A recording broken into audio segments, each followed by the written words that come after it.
god. How was Sydney? You guys are back already? I need to leave town. I can't do this with him anymore. So you're just gonna leave like that?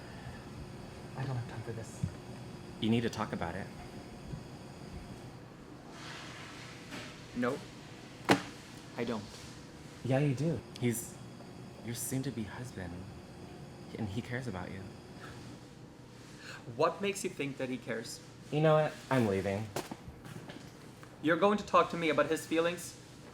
He didn't express them the way that I want him to. This is about Sam. I mean, why do you spend all your time trying to fix him? I didn't waste my time. How so? I took my time. Sometimes you don't need to rush into things. They don't have to be perfect. What made you think that he would change? Before things got worse?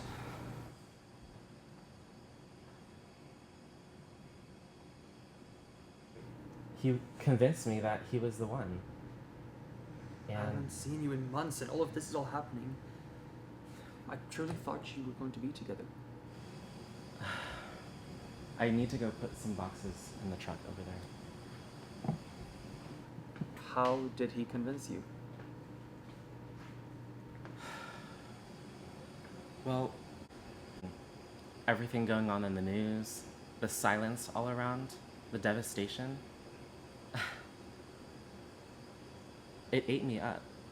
I couldn't even think. I felt like his closetedness isolated me.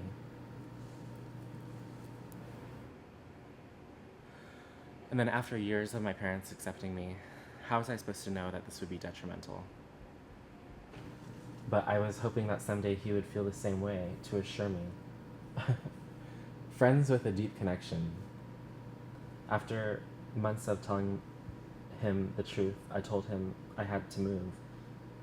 He wanted to come with me. I did it because I was convinced he was the one. I wonder if someone was watching him. No, that can't be. Why would someone be watching him? I guess you never know if someone can truly be.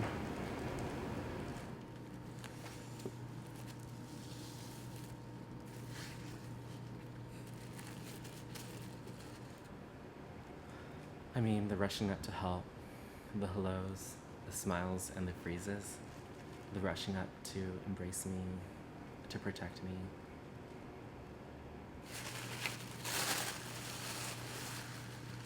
The day we were supposed to leave, I landed here in Honolulu. He didn't show. And then I waited for the next flight. And you waited for him? Yeah, I waited at baggage claim the whole day. There wasn't another person that would allow me to feel how he made me feel. It was never about possession or checking in all the time. I enjoyed the freedom him and I had until one day I wanted the freedom to be something more. You know, I regretted asking him to come. I should have never told him I was leaving. That's what happened.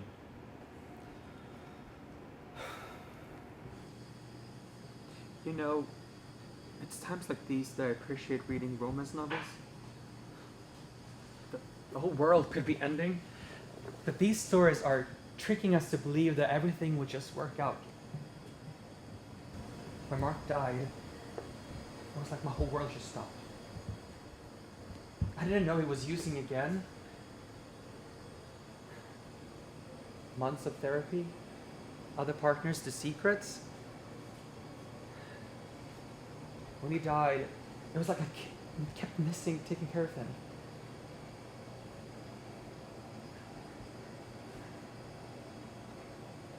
It took a while to forgive myself. I lost everything. Though, his way of pulling me into endless of laughter, even knowing that after we were a mess, are ones, to keep forever.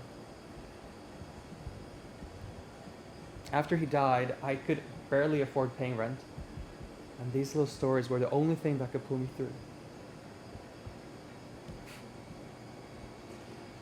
Look, I will talk with him eventually. though I don't think we can be together, at least right now. After what Sam did to you and how he made you feel, you need to move on. Maybe one day Sam will come and talk to you, but don't plan on it, okay? Protect yourself, okay? Okay, I promise. Oh my gosh, I haven't seen you in so long. Hi. Mark, is that you?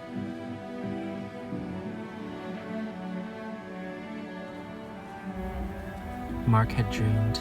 He brought the people of his life along with him in his story. Little did he know, it came to life. He believed in his friends, and he really cared about Boone.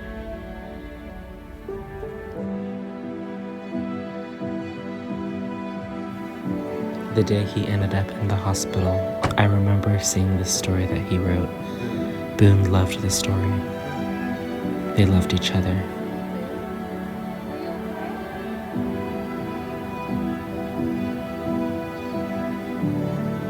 He would spend hours in the Hawaiian rainforest swimming through the ocean, the rivers.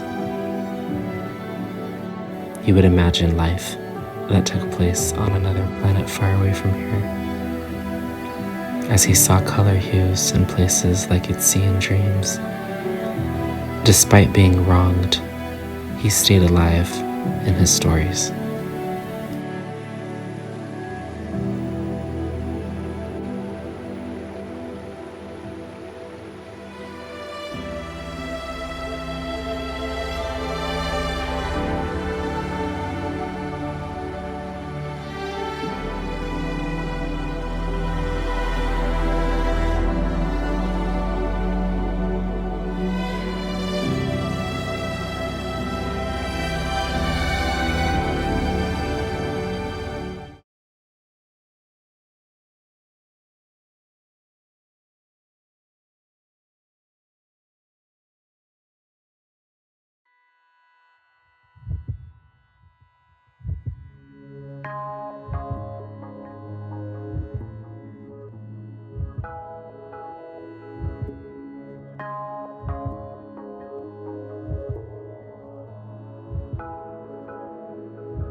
Cause I have been to every distant constellation to see you again. In the world of my mind, there's nothing